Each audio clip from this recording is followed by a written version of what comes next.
ನೋಡಿ, ಈಗ ಸದ್ಯಕ್ಕೆ ಮುಖ್ಯಮಂತ್ರಿ ಹುದ್ದೆನೂ ಖಾಲಿ ಇಲ್ಲ, PCC ಅಧ್ಯಕ್ಷರ ಹುದ್ದೆನೂ ಖಾಲಿ ಇಲ್ಲ. ಈಗ ಈ ವಿಷಯಗಳ ಬಗ್ಗೆ ಚರ್ಚೆ ಮಾಡುವಂಥದ್ದು ಅಪ್ರಸ್ತುತ.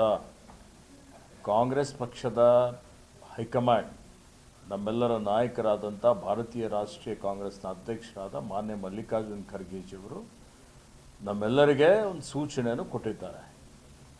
ಯಾವ ವಿಷಯಗಳ ಬಗ್ಗೆ ಯಾರು ತುಟಿ ಪಿಟಕ್ ಅನ್ನಬಾರ್ದು ಅಂತೇಳಿ ಅದಕ್ಕೆ ಇದ್ರ ಬಗ್ಗೆ ಯಾವುದೇ ರೀತಿಯ ಪ್ರತಿಕ್ರಿಯೆ ಕೊಡುವಂಥದ್ದು ಅವಶ್ಯಕತೆ ಇಲ್ಲ ಅಂತ ನಾನು ತಿಳ್ಕೊಂಡಿದ್ದೇನೆ.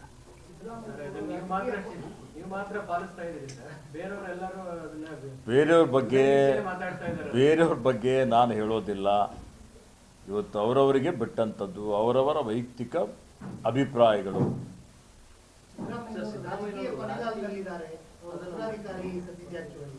ನೋಡಿ, ಸಿದ್ದರಾಮಯ್ಯನವರು ಗಟ್ಟಿಮುಟ್ಟಿಯಾಗಿದ್ದಾರೆ. ಇವತ್ತು ನಮಗೆ ಮಾರ್ಗದರ್ಶನ ಮಾಡ್ತಾ ಇದ್ದಾರೆ, ಉತ್ತಮ ಆಡಳಿತ ಕೊಡ್ತಾ ಇದ್ದಾರೆ. ಇವತ್ತು ರಾಜ್ಯದ ಜನ ಇವತ್ತು ಖುಷಿಯಾಗಿದ್ದಾರೆ ಅವರ ಆಡಳಿತದಲ್ಲಿ. ಮತ್ತೆ ಅದು ಅವರು ತೀರ್ಮಾನ ಮಾಡುವಂಥದ್ದು. ಅದಕ್ಕೆ ಅವರೇ ತೀರ್ಮಾನ ಮಾಡಬೇಕಲ್ಲ. ನಾನಾಗಲಿ ಮತ್ತೊಬ್ಬರಾಗಲಿ ಅವ್ರು ತೀರ್ಮಾನ ಮಾಡಲಿಕ್ಕೆ ಸಾಧ್ಯ ಇದೆಯಾ? ಅವರ ವೈಯಕ್ತಿಕ ವಿಚಾರ. ಮುಖ್ಯಮಂತ್ರಿ ಕುರ್ಚಿ ಖಾಲಿ ಇಲ್ಲ ಸರ್, ನೀವು ಹೇಳಿದಂತೆ ಸರಿ, ಖಾಲಿ ಆಗಬಹುದು ಅನ್ನೋ ಕಾರಣಕ್ಕಾಗಿ ಈ ಹೇಳಿಕೆಗಳು ಬರ್ತಾ ಇದಾವೆ. ನೋಡಿ, ಊಹಾಪೋಹಗಳಿಗೆ ಯಾರೂ ಪ್ರತಿಕ್ರಿಯೆ ಕೊಡುವಂಥದ್ದು ಅವಶ್ಯಕತೆ ಇಲ್ಲ. ಗೊತ್ತಾಯ್ತಾ? ನಮ್ಮ ರಾಜ್ಯದ ಜನ ನಮಗೆ 5 ವರ್ಷಕ್ಕಾಗಿ ಆಶೀರ್ವಾದ ಮಾಡಿದ್ದಾರೆ. 5 ವರ್ಷ ಸುಲಲಿತವಾಗಿ ಅತ್ಯಂತ ಉತ್ತಮವಾದಂಥ ಆಡಳಿತ ಕೊಡಲಿಕ್ಕೆ ಪ್ರಾಮಾಣಿಕವಾದಂಥ ಪ್ರಯತ್ನ ಸಿದ್ದರಾಮಯ್ಯಜಿಯವರ ನೇತೃತ್ವದಲ್ಲಿ, ಮಾನ್ಯ DK ಶಿವಕುಮಾರ್ ಅವರ ನೇತೃತ್ವದಲ್ಲಿ ಮಾಡ್ತಾ ಇದ್ದೇವೆ. ಇವತ್ತು ವಿರೋಧ ಪಕ್ಷದವರಿಗೆ ದಿಗಿಲಾಗ್ಬಿಟ್ಟಿದೆ, ಹತಾಶರಾಗ್ಬಿಟ್ಟಿದ್ದಾರೆ. ಇವತ್ತು ಬರೀ ಜನರಿಗೆ ದಾರಿ ತಪ್ಪಿಸುವಂಥ ಕೆಲಸ ಮಾಡ್ತಾ ಇದ್ದಾರೆ. ಅವ್ರ ಜವಾಬ್ದಾರಿ ಏನಿದೆ? ಇವತ್ತು ಜವಾಬ್ದಾರಿಯುತ ವಿರೋಧ ಪಕ್ಷದಲ್ಲಿ ಇದ್ದುಕೊಂಡು ಏನು ಸರ್ಕಾರದಲ್ಲಿ ಏನಾದರೂ ನ್ಯೂನತೆಗಳಿದ್ದರೆ ಸಲಹೆ ಸೂಚನೆಗಳು ಕೊಡುವಂಥದ್ದು ಅವ್ರು ಮಾಡಬೇಕು. ಅದು ಮಾಡುವಂಥದ್ದು ಬಿಟ್ಟು ಬರೀ ಇವತ್ತು ಮೊಸರಲ್ಲಿ ಕಲ್ಲು ಹುಡುಕುವಂಥದ್ದು, ಅವರವರಲ್ಲೇ ಕಚ್ಚಾಟ ಮಾಡಿಕೊಳ್ಳುವಂಥದ್ದು. ಇವತ್ತು ವಿರೋಧ ಪಕ್ಷದವ್ರ ಬಗ್ಗೆ ಕರ್ನಾಟಕ ರಾಜ್ಯದ ಜನ ಇವತ್ತು ಶಾಪ ಹಾಕ್ತಾ ಇದ್ದಾರೆ, ಅವರಿಗೆ ಅಸಹ್ಯ ದೃಷ್ಟಿಯಿಂದ ನೋಡ್ತಾ ಇದ್ದಾರೆ. ಅದನ್ನು ಅವರು ಸುಧಾರಿಸ್ಕೊಳ್ಳಲಿ. ಕ್ರಾಂತಿನಿಲ್ಲ ಭ್ರಾಂತಿ ಇಲ್ಲ ಅಂತ ಎಲ್ಲರೂ ಹೇಳಿದ್ದೀವಿ. ಒಂತಲ 3 ದಿವಸದಲ್ಲಿ ನವೆಂಬರ್ ಏನಾಗುತ್ತೆ? ಬಿಹಾರದಲ್ಲಿ ಚುನಾವಣೆ ನಡೀತಾ ಇದೆ. ಆ ಚುನಾವಣೆ ಬಗ್ಗೆ ಚರ್ಚೆ ಇದೆ. ಬಿಹಾರದಲ್ಲಿ ಇಂಡಿಯಾ ಒಕ್ಕೂಟ ಅಲಯನ್ಸ್ ಗೆಲ್ತದೆ. ಇಡೀ ದೇಶದಲ್ಲಿ ಒಂದು ರೀತಿಯ ಪರಿವರ್ತನೆ ಆಗ್ತದೆ. ರಾಹುಲ್ ಗಾಂಧಿಯವರ ನೇತೃತ್ವದಲ್ಲಿ ಇವತ್ತು ನಾವು ನೋಡ್ತಾ ಇದ್ದೇವೆ. ಮುಂಬರುವಂಥ ಎಲ್ಲ ಚುನಾವಣೆಗಳು, ಅದು ಬಿಹಾರ ಇರ್ಬೋದು, ಕೇರಳ ಇರ್ಬೋದು, ಎಲ್ಲ ಕಡೆ ಈಗ ಮತ್ತೆ ರಾಹುಲ್ ಗಾಂಧಿಯವರ ಬಿರುಗಾಳಿ ಇದೆ. ಹೀಗಾಗಿ ಮುಂದಿನ ದಿನಮಾನಗಳಲ್ಲಿ ರಾಹುಲ್ ಗಾಂಧಿಯವರು ದೇಶದ ಪ್ರಧಾನಮಂತ್ರಿ ಆಗ್ತಾರೆ. ನೋಡಿ, ಯಾವ ಚುನಾವಣೆಗೂ ಇದಕ್ಕೂ ಏನೂ ಸಂಬಂಧ ಇಲ್ಲ. ದಿನ ಒಂದು ಚುನಾವಣೆಗಳು ಬರ್ತವೆ. ಬಿಹಾರ ಚುನಾವಣೆ ಆಗಿದ್ಮೇಲೆ ಸ್ಥಳೀಯ ಸಂಸ್ಥೆಗಳ ಚುನಾವಣೆ ಬರ್ತವೆ. ಸ್ಥಳೀಯ ಸಂಸ್ಥೆಗಳ ಚುನಾವಣೆ ಆದಮೇಲೆ GBA ಚುನಾವಣೆ ಬರ್ತದೆ. ಈ ಚುನಾವಣೆ ಆದಮೇಲೆ ಕೇರಳ ಚುನಾವಣೆ ಬರ್ತದೆ. ಕೇರಳ ಚುನಾವಣೆ ಆದಮೇಲೆ ತಮಿಳುನಾಡು ಚುನಾವಣೆ ಬರ್ತದೆ. UP ಚುನಾವಣೆ ಮುಂದೆ ಬರ್ತದೆ. ಅಂದರೆ ಚುನಾವಣೆಗೆ ಇದಕ್ಕೆ ಏನೂ ಸಂಬಂಧ ಇಲ್ಲ. ಸುಮ್ಮನೆ ಅದಕ್ಕೆ ಇದಕ್ಕೆ ಒಂದು ರೀತಿಯಲ್ಲಿ ಕೋರಿಲೇಟ್ ಮಾಡುವಂಥದ್ದು ಅದು ನಿಮಗೆ ಬಿಟ್ಟಂಥದ್ದು. ನೋಡಿ, ಈಗಾಗಲೇ ನಾನು ಈ ವಿಷಯದ ಬಗ್ಗೆ ಭಾಳ ಸ್ಪಷ್ಟವಾಗಿ ಹೇಳಿದ್ದೇನೆ. ವರಿಷ್ಠರ ಆದೇಶವನ್ನು ನಾವು ಪಾಲನೆ ಮಾಡ್ತಾ ಇದ್ದೇವೆ, ಅಷ್ಟೇ. ಈಗ ಮೊಸರಲ್ಲಿ ಕಲ್ಲು ಹುಡುಕೋ ಕೆಲಸ ಅನ್ನುವಂತಹ ವಿಚಾರವನ್ನ ವಿಪಕ್ಷಗಳು ಹೇಳ್ತಾ ಇದ್ದಾರೆ ಸರ್. ನಿಮ್ಮದೇ ಪಕ್ಷದವರು ನಿನ್ನೆ ಯತೀಂದ್ರ ಸಿದ್ದರಾಮಯ್ಯ ಹೇಳಿದರೆ, ಹಿಂದೆ ಸಾಕಷ್ಟು ಜನ ಮಾತಾಡಿರುವಂಥದ್ದು. ಯತೀಂದ್ರ ಸಿದ್ದರಾಮಯ್ಯನವರು ಯಾವ ಕಂಟೆಸ್ಟಲ್ಲಿ ಹೇಳಿದ್ದಾರೆ, ಏನು ಹೇಳಿದ್ದಾರೆ, ಅದ್ರ ಬಗ್ಗೆ ನನಗೆ ಮಾಹಿತಿ ಇಲ್ಲ. ಅವರೇ ಸ್ಪಷ್ಟೀಕರಣ ಕೊಡಬೇಕು, ಕೊಟ್ಟಿದ್ದಾರೆ ಅಂತ ಅನಿಸುತ್ತೆ ನನಗೆ. ಇಷ್ಟೆಲ್ಲ ನಿಮ್ಮ ಸಚಿವರು ಶಾಸಕರು ಇಷ್ಟೆಲ್ಲ ಮಾತಾಡ್ತಾ ಇದ್ರು, ಹೈಕಮಾಂಡ್ ಯಾಕೆ ಸರ್ ಮೌನ ಆಗಿರೋದು? ಮೌನ ಹೇಳಿದೆ. ಹೈಕಮಾಂಡ್ದವರು ತಮ್ಮ ಕೆಲಸ ತಾವು ಮಾಡ್ತಾ ಇದ್ದಾರೆ. ಈಗಾಗಲೇ ಅತ್ಯಂತ ಖಡಕ್ಕಾಗಿ ಸಂದೇಶವನ್ನು ಕೊಟ್ಟಿದ್ದಾರೆ. ಈ ವಿಷಯದ ಬಗ್ಗೆ ಯಾರು ತುಟಿ ಪಿಟಕ್ ಅನ್ನಬಾರ್ದು ಅನ್ನುವಂಥ ಮಾತನ್ನು ಪದೇ ಪದೇ ಹೇಳಿದ್ದಾರೆ, ಅಷ್ಟೇ. ಚರ್ಚೆ ಅವಶ್ಯಕತೆ ಇಲ್ಲ ಅಂತ ನನ್ನ ವೈಯಕ್ತಿಕ ಅಭಿಪ್ರಾಯ. ನನ್ನ ಮನವಿ ಇದೆ ನಮ್ಮ ಸಹೋದ್ಯೋಗಿಗಳಿಗೆ, ಈ ವಿಷಯದ ಬಗ್ಗೆ ಯಾಕೆ ಚರ್ಚೆ ಮಾಡ್ತಾರೆ ಅಂತ ನನಗಂತೂ ಅರ್ಥ ಆಗ್ತಾ ಇಲ್ಲ. ಸ್ಪಷ್ಟವಾಗಿ ಹೇಳಿದ್ದೆ. ಇನ್ನೂ ಯಾವ ರೀತಿಯಲ್ಲಿ ಹೇಳಬೇಕು ಹೇಳಿ? ಜಾರಕಿಹೊಳಿ ಅವರು ಅದನ್ನೇ ಹೇಳಿದ್ರು, ಹೈಕಮಾಂಡ್ ಅವ್ರ ತೀರ್ಮಾನ ಹೇಳ್ಬಿಡಿ ಅಂತ ನಿರ್ಧಾರ ಏನು? ನೋಡಿ, ಈಗಾಗಲೇ ಹೇಳಿದ್ದಾರೆ, ದಿನೇ ದಿನ ಹೈಕಮಾಂಡ್ ಹೇಳ್ಬೇಕಾ? ಸರ್ ನಿಜವಾಗಿ ಯತೀಂದ್ರ ಅವರು ಹೇಳಿರುವಂಥದ್ದು ಒಂದು ಸ್ಪಷ್ಟವಾಗಿ ಹೇಳಿದ್ದಾರೆ. ಸಿದ್ದರಾಮಯ್ಯ ಅವರು ರಾಜಕೀಯ ಒಂದೇ ಘಟ್ಟದಲ್ಲಿದ್ದಾರೆ. ಸೊ ಅದನ್ನ ಸಿದ್ಧಾಂತ ವಿಚಾರ ಸೇರಿದ್ರೆ ಅವನ್ನೆಲ್ಲವೂ ಕೂಡ ಸತೀಶ್ ಜಾರಕಿಹೊಳಿ ಅವರು ನೋಡಿ, ಮಾನ್ಯ ಯತೀಂದ್ರ ಸಿದ್ದರಾಮಯ್ಯನವರು ವಿಧಾನ ಪರಿಷತ್ತಿನ ಗೌರವಾನ್ವಿತ ಸದಸ್ಯರಾಗಿದ್ದಾರೆ. ಮಾನ್ಯ ಸಿದ್ದರಾಮಯ್ಯ ಸಾಹೇಬ್ರು ಹೇಳಿದ್ದಾರೆ. ಇವತ್ತು ಯತೀಂದ್ರ ಅವರು ಅಭಿಪ್ರಾಯ ಹೇಳಿರ್ಬೋದು ಇವತ್ತು, ಆದರೆ ಅದಕ್ಕೆ ಸಿದ್ದರಾಮಯ್ಯ ಸಾಹೇಬ್ರೇ ಹೇಳಿದ್ದಾರೆ ಅನ್ನುವಂಥ ರೀತಿಯಲ್ಲಿ ಬಿಂಬಿಸುವಂಥದ್ದು ಸರಿಯಲ್ಲ.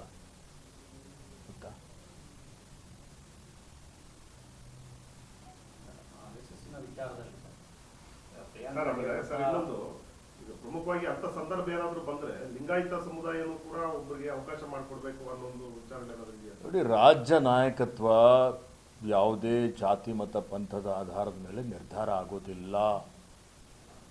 ಇವತ್ತು ವರಿಷ್ಠರು ಎಲ್ಲ ಸಮುದಾಯದವರ ಅಭಿಪ್ರಾಯವನ್ನು ತೆಗೆದುಕೊಂಡು ಇವತ್ತು ಯಾರು ನಾಯಕರಾಗಬೇಕು ಅನ್ನೋಂಥದ್ದು ಸಮಯ ಬಂದಾಗ ಮುಂದಿನ ದಿನಮಾನಗಳಲ್ಲಿ 2028ಕ್ಕೆ ನಾವು ಮತ್ತೆ ಅಧಿಕಾರಕ್ಕೆ ಬಂದಂಥ ಸಂದರ್ಭದಲ್ಲಿ ಆ ತೀರ್ಮಾನವನ್ನು ಮಾಡ್ತಾರೆ. ಅಂದ್ರೆ ಅಲ್ಲಿವರೆಗೂ ಯಾವುದೇ ಬದಲಾವಣೆ ಇಲ್ಲ.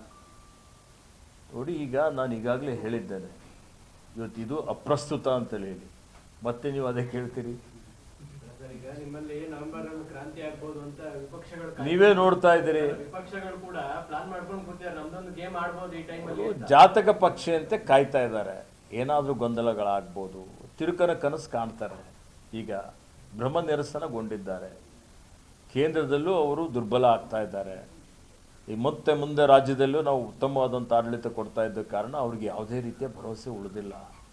ನಮ್ಮಲ್ಲೇ ಏನಾದರೂ ಒಂದು ಗಲಿಬಿಲಿಯಾಗಿ ನಮ್ಮಲ್ಲೇ ಅಭಿಪ್ರಾಯ ಭೇದಗಳು ಬಂದು ಏನೋ ಆಗ್ಬೋದು ಅನ್ನುವಂಥ ಒಂದು ಏನೋ ಅವರು ಕನಸು ಕಾಣ್ತಾ ಇದ್ದಾರೆ. ಯಾವತ್ತಿಗೂ ಆಗೋದಿಲ್ಲ. ನಾವೆಲ್ಲ ಒಗ್ಗಟ್ಟಾಗಿದ್ದೀವಿ. ಇವತ್ತು ಸಮಯ ಬಂದಾಗ ಮತ್ತೆ ಪುನಃ ಏನೋ ಸಣ್ಣ ಪುಟ್ಟ ಅಭಿಪ್ರಾಯ ಭೇದಗಳಿದ್ದರೂ ಒಂದು ಪರಿವಾರದಲ್ಲಿದೆ, ಒಂದು ಅಣ್ಣ ತಮ್ಮಂದಿರಲ್ಲಿದೆ, ಅದೆಲ್ಲವನ್ನೂ ಸರಿಪಡಿಸ್ಕೊಂಡು ಮತ್ತೆ ಇವತ್ತು ನಾವು ಕರ್ನಾಟಕ ರಾಜ್ಯವನ್ನು ಮುನ್ನಡೆಸುವಂಥ ರೀತಿಯಲ್ಲಿ ಇವತ್ತು ಅಧಿಕಾರಕ್ಕೆ ಬರ್ತೀವಿ. RSSನ ವಿಚಾರಕ್ಕೆ ಪ್ರಿಯಾಂಕ್ ಖರ್ಗೆ ಅವರ ಮೇಲೆ ಈಗ ಮೊದಲ ಮುಗಿದಿದ್ದಾರೆ. ಈಗಾಗಲೇ ನಾನು ಹೇಳಿದ್ದೇನೆ, ಮಾನ್ಯ ಪ್ರಿಯಾಂಕ್ ಖರ್ಗೆ ಅವರ ಬಗ್ಗೆ, ಅವರ ಪರಿವಾರದ ಬಗ್ಗೆ ಅತ್ಯಂತ ಅವಾಚ್ಯ ಶಬ್ದಗಳಿಂದ ನಿಂದಿಸಿದಂಥವರಿಗೆ ಅವ್ರ ಬಗ್ಗೆ ಟೀಕೆ ಮಾಡಲಿ, ಅದಕ್ಕೆ ಖಂಡನೆ ಮಾಡಿ ಅವರಿಗೆ ಕಠಿಣ ಶಿಕ್ಷೆ ಕೊಡಬೇಕು ಅನ್ನುವಂಥ ಮಾತು ಪ್ರತಿಪಕ್ಷದವರು ಹೇಳಬೇಕಾಗಿತ್ತು. ಇವತ್ತು ದುರದೃಷ್ಟ, ಅವರಿಗೆ ಪ್ರಚೋದನೆ ಕೊಡುವಂಥ ಕೆಲಸ ಅವರೇನು ಮಾಡ್ತಾ ಇದ್ದಾರೆ, ಅದು ಖಂಡನೀಯವಾಗಿದೆ. ಸರ್ಕಾರ ಯಾಕೆ ಸರ್ RSS ಕಾರ್ಯಚಟುವಟಿಕೆಗಳಿಗೆ ಕಡಿವಾಣ ಹಾಕ್ತಾರೆ? ಸರ್ಕಾರ ಈಗಾಗಲೇ ಭಾಳ ಸ್ಪಷ್ಟವಾಗಿ ಹೇಳಿದೆ, ಮಾನ್ಯ ಮುಖ್ಯಮಂತ್ರಿಗಳು ಹೇಳಿದ್ದಾರೆ, RSS ಏನು ನಿಷೇಧ ಮಾಡ್ತಾ ಇಲ್ಲ ಅನ್ನುವಂಥ ಮಾತನ್ನು ಈಗಾಗಲೇ ಸ್ಪಷ್ಟವಾಗಿ ಹೇಳಿದ್ದಾರೆ. ಅವರೇ ಹೇಳ್ಕೊಳ್ತಾ ಇದ್ದಾರೆ. ಅವ್ರಿಗೇನಾಗಿದೆ ಅಂದರೆ ಜನರ ಭಾವನೆಗಳನ್ನು ಕೆರಳಿಸಬೇಕು, ಜಾತಿಗಳಲ್ಲಿ ಧರ್ಮಗಳಲ್ಲಿ ಒಡೆದಾಳುವ ನೀತಿಯನ್ನು ಅನುಸರಿಸಿ ಭಾವನಾತ್ಮಕ ವಿಷಯಗಳನ್ನು ಕೆರಳಿಸಿ ಸಮಾಜವನ್ನು ಒಡೆಯುವಂಥ ಕೆಲಸ ಮಾಡಬೇಕು ಅನ್ನೋಂಥದ್ದು BJPಯ ಹುನ್ನಾರ. ಹೀಗಾಗಿ ಈ ರೀತಿಯ ಒಂದು ಊಹಾಪೋಹ, ಈ ರೀತಿಯ ಒಂದು ಅಪಪ್ರಚಾರ ಮಾಡುವಂಥ ಕೆಲಸ ಅವರು ಮಾಡ್ತಾ ಇದ್ದಾರೆ. ಅದಕ್ಕೆ ನನ್ನ ರಾಜ್ಯದ ಜನರಿಗೆ ವಿನಂತಿ ಇದೆ, ನಾವೆಲ್ಲ ಸಹೋದರರಿದ್ದೀವಿ. ಹಿಂದೂ, ಮುಸ್ಲಿಂ, ಸಿಖ್, ಇಸಾಯಿ ಬಾಯಿ ಅನ್ನುವಂಥ ರೀತಿಯಲ್ಲಿ ಸಾಮರಸ್ಯದಿಂದ, ಸದ್ಭಾವನೆಯಿಂದ ನಾವೆಲ್ಲರೂ ಒಟ್ಟಾಗಿ ಹೋಗೋಣ. ಇವತ್ತು ಪ್ರತಿಪಕ್ಷದವರ ಕೋಮುವಾದಿ ಶಕ್ತಿಗಳ ಯಾವುದೇ ಪ್ರಚೋದನೆಗೆ ಒಳಪಡದೆ ಇವತ್ತು ನಾವೆಲ್ಲ ಮುಂದೆ ಹೋಗೋಣ ಅನ್ನುವಂಥ ಒಂದು ಮಾತನ್ನು ಹೇಳಲಿಕ್ಕೆ ಬಯಸ್ತಾ ಇದ್ದೇನೆ. ಇವತ್ತು ಎಲ್ಲ ಧರ್ಮಗಳು ಶ್ರೇಷ್ಠ ಧರ್ಮಗಳಾಗಿದ್ದಾವೆ. ಇವತ್ತು ಏನು ಹೇಳ್ತಾರೆ, ಸ್ವಧರ್ಮದಲ್ಲಿ ನಂಬಿಕೆ ಇಟ್ಕೊಂಡು ಅನ್ಯ ಧರ್ಮೀಯರ ಬಗ್ಗೆ, ಅವರ ಒಂದು ಗುರುಗಳ ಬಗ್ಗೆ, ಪ್ರವಾದಿಗಳ ಬಗ್ಗೆ ಗೌರವವನ್ನು ಇಟ್ಟುಕೊಂಡು ಇವತ್ತು ನಾವೆಲ್ಲರೂ ಒಂದೇ ಅನ್ನುವಂಥ ರೀತಿಯಲ್ಲಿ ನಮ್ಮ ದೇಶ ಬಹುಸಂಸ್ಕೃತಿ ಇರುವಂಥ ಒಂದು ದೇಶ, ಬಹುಭಾಷಾ ದೇಶ. ಇವತ್ತು ದೇಶದ ಸರ್ವಾಂಗೀಣ ಅಭಿವೃದ್ಧಿಗಾಗಿ ನಾವೆಲ್ಲರೂ ಕೂಡಿ ಒಗ್ಗಟ್ಟಾಗಿ ಇವತ್ತು ಸೇವೆ ಮಾಡಬೇಕಾಗಿದೆ. ಆ ನಿಟ್ಟಿನಲ್ಲಿ ಕಾಂಗ್ರೆಸ್ ಪಕ್ಷ ಅದಕ್ಕೆ ಬದ್ಧವಾಗಿದೆ. ನಾವೆಲ್ಲ ಆ ತತ್ವಾದರ್ಶಗಳಿಗೆ ಬದ್ಧರಾಗಿದ್ದೇವೆ ಅನ್ನುವಂಥ ಮಾತನ್ನು ಹೇಳಲಿಕ್ಕೆ ಬಯಸ್ತೇನೆ. ಒಳ್ಳೆ ಕೆಲಸ ಮಾಡಿದ್ದಾರೆ.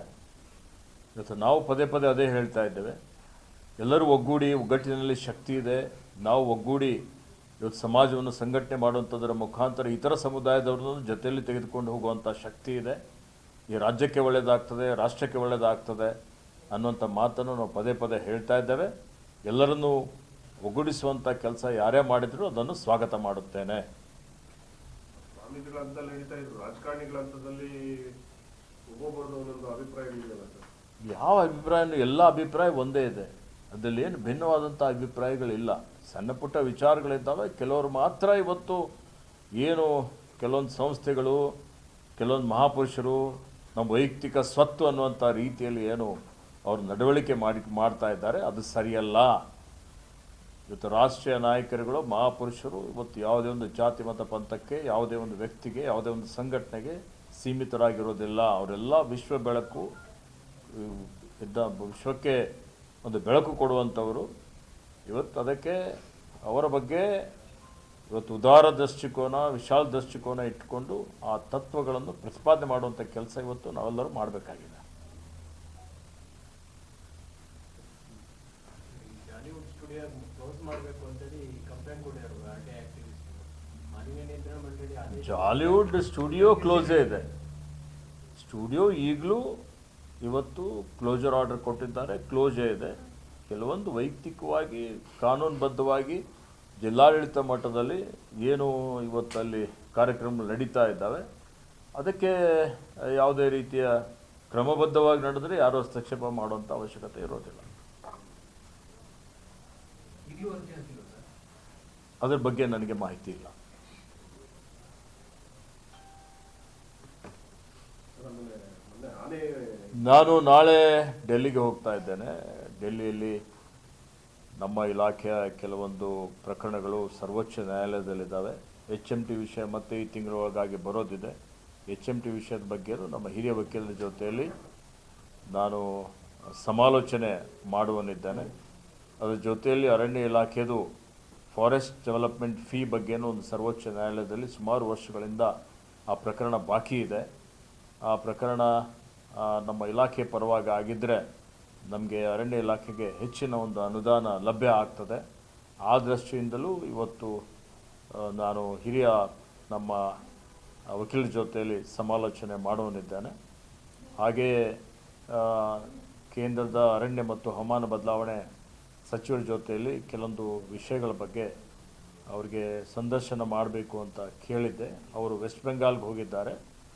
ಅವರ ಒಂದು ಇವತ್ತು ಏನು ಕೇಂದ್ರದ ಹವಾಮಾನ ಬದಲಾವಣೆ ಮತ್ತು ಪರಿಸರ ಅರಣ್ಯ ಇಲಾಖೆಯ ನಮ್ಮ ಪ್ರಧಾನ ಕಾರ್ಯದರ್ಶಿ, ಕೇಂದ್ರದ ಕಾರ್ಯದರ್ಶಿಯವರ ಜೊತೆಯಲ್ಲಿ, ಹಿರಿಯ ಅರಣ್ಯ ಅಧಿಕಾರಿಗಳ ಜೊತೆಯಲ್ಲಿ ಕೆಲವೊಂದು ವಿಷಯಗಳ ಬಗ್ಗೆ, ಕ್ಯಾಂಪಾ ಅನುದಾನದ ಬಗ್ಗೆ ಮತ್ತು ಇತರ ರಾಜ್ಯ ಸರ್ಕಾರದ ಏನು ಕೆಲವೊಂದು ಯೋಜನೆಗಳಿದ್ದಾವೆ ಇವತ್ತು, ಆ ಯೋಜನೆಗಳ ಬಗ್ಗೆ, ಎತ್ತಿನಹೊಳೆ ಯೋಜನೆ ಇರ್ಬೋದು, ಇಲ್ಲಿ ಕಳಸಾ ಬಂಡೂರಿ ಯೋಜನೆ ಇರ್ಬೋದು, ಇತರ ನಮ್ಮ ಅರಣ್ಯ ಇಲಾಖೆ ಕೆಲವೊಂದು ವಿಷಯಗಳ ಬಗ್ಗೆನೂ ಸಮಾಲೋಚನೆ ಮಾಡ್ತೀನಿ ಅನ್ನುವಂಥ ಮಾತನ್ನು ಹೇಳಲಿಕ್ಕೆ ಬಯಸ್ತೇನೆ. ಕ್ಲಿಯರ್ ಮಾಡಬೇಕು. ಎಲ್ಲಿಗೆ ಹೋಗಿದ್ರೆ ಬೇರೆ ಏನೋ ಅರ್ಥ ಆಗ್ತಿತ್ತು, ಬಟ್ ಕರೆಕ್ಟಾಗಿ ನೀವೇ ಕ್ಲಿಯರ್ ಆಗಿ ಹೇಳ್ಬೇಕು. ಅದಕ್ಕೆ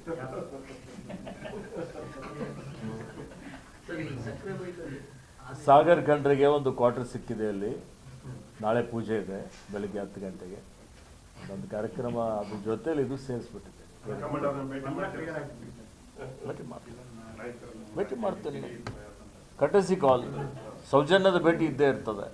ಹೋಗಿದ ಮೇಲೆ ಭೇಟಿ ಮಾಡ್ತೇನೆ. ನಾಳೆ ವೇಣುಗೋಪಾಲ್ ಅವ್ರ ಭೇಟಿ. ಭೇಟಿ ಮಾಡ್ತೇನೆ. ನಾಳೆ ಸೌಜನ್ಯದ ಭೇಟಿ. ನಮಗೊಂದು ಕೆಲಸ ನಾಳೆ ಮತ್ತೆ ಶುರು ಆಗ್ತದೆ. ಅದೇ ಹೇಳ್ತಿದ್ದೀನಿ ಸರ್ ನೀವು. ಈಶ್ವರ್ ಖಂಡ್ರೆ ಆಗಮನ, ಏನೋ ದಿಢೀರ್ ಆಗಮನ, ಹೈಕಮಾಂಡ್ ಸಮನ್ ಮಾಡಿದೆ. ತಮಗೂ ಕೂಡ ಇಲಾಖೆ ಖಾತೆ ಬದಲಾವಣೆ ಏನಾದ್ರು ನೀವು ಮಾಡ್ತೀರಾ? ನನಗೆ ಗೊತ್ತಿಲ್ಲ. ಅಲ್ಲ ಸರ್, ಈಗ ನೋಡಿ, ಅರಣ್ಯ ಪರಿಸರ ಮತ್ತು ಜೀವಿಶಾಸ್ತ್ರ ಇಲಾಖೆ ಒಂದು ಅತ್ಯಂತ ಉತ್ತಮವಾದಂಥ ಒಂದು ಇಲಾಖೆ ಇದೆ. ಎಲ್ಲೋ ಒಂದು ಕಡೆ ನಾವು ಮುಂದಿನ ಪೀಳಿಗೆಗಾಗಿ ಒಳ್ಳೆಯ ಕೆಲಸ ಮಾಡ್ತಾ ಇದ್ದೀವಿ ಅನ್ನುವಂಥ ತೃಪ್ತಿ ಸಿಗ್ತದೆ. ಅದಕ್ಕೆ ನನಗೆ ಏನು ಜವಾಬ್ದಾರಿ ಕೊಟ್ಟಿದ್ದಾರೆ ಪ್ರಾಮಾಣಿಕವಾಗಿ ನಿಭಾಯಿಸ್ತಾ ಇದ್ದಾರೆ. ನೀವು ಒಳ್ಳೆ ಕೆಲಸ ಮಾಡ್ತಾ ಇದ್ದೀರಾ, ನಿಮ್ಗೆ ಒಳ್ಳೆ ಕೆಲಸ ಮಾಡಕ್ ಬಿಡದೇ ಇರೋಂಥ ಒತ್ತಡಗಳೇ ಜಾಸ್ತಿ ಇದಾವೆ. No comments. ಇದು ಆನೆದು ಮೊನ್ನೆ ವೈದ್ಯರ ಒಂದು ನಿರ್ಲಕ್ಷ್ಯತೆನೋ ಅರಣ್ಯ ಇಲಾಖೆಯಲ್ಲಿ ಪಶುವೈದ್ಯರ ಕೊರತೆ ಇದೆ. ಸತ್ಯ ಇದೆ, ಏನಿದ್ದಿದ್ದು ಹೇಳಬೇಕು. ಇವತ್ತು ತಜ್ಞ ಪಶುವೈದ್ಯರ ನೇಮಕಾತಿಗೆ ಪ್ರಸ್ತಾವನೆ ಕಳಿಸಿದ್ದೇನೆ. ಅಲ್ಲಿವರೆಗೆ ಎರುಳು ಸೇವೆ ತೆಗೆದುಕೊಳ್ಬೇಕು ಅಂತೇಳಿ ಪಶುವೈದ್ಯ ಇಲಾಖೆ ವತಿಯಿಂದ ಈಗಾಗಲೇ ನಾವು ತೆಗೆದುಕೊಳ್ತಾ ಇದ್ದೇವೆ.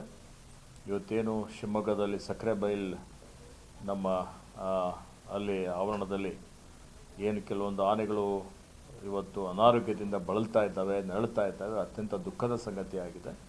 ಹೀಗಾಗಿ ನನ್ನ ಗಮನಕ್ಕೆ ಬಂದ ತಕ್ಷಣ ಇವತ್ತು ನಾನೊಂದು ಸೂಚನೆಯನ್ನು ಕೊಟ್ಟು ಹಿರಿಯ ತಜ್ಞ ಪಶುವೈದ್ಯರಿಗೆ ಅಲ್ಲಿ ನಿಯೋಜನೆ ಮಾಡಿ ಹಿರಿಯ ಅಧಿಕಾರಿಗಳು ಅದನ್ನು ಮಾನಿಟರ್ ಮಾಡಿ ಆ ಎಲ್ಲ ಆನೆಗಳಿಗೆ ಉತ್ತಮವಾದಂಥ ಚಿಕಿತ್ಸೆ ಕೊಡಬೇಕು, ಯಾವುದೇ ರೀತಿಯ ತೊಂದರೆ ಆಗದ ರೀತಿಯಲ್ಲಿ ನೋಡಿಕೊಳ್ಳಬೇಕು ಅನ್ನುವಂಥ ಸೂಚನೆಯನ್ನು ಕೊಟ್ಟು, ಮತ್ತು ಅಲ್ಲಿ ಏನಾದರೂ ನ್ಯೂನತೆಗಳಿದ್ದರೆ ಅಥವಾ ನಿರ್ಲಕ್ಷ್ಯ ಆಗಿದ್ದರೆ ಅದ್ರ ಬಗ್ಗೆ ವರದಿ ಕೊಡಿ ಅಂತೇಳಿ ಹೇಳಿ ಅವರಿಗೆ ನಾನು ಹೇಳಿದ್ದೇನೆ.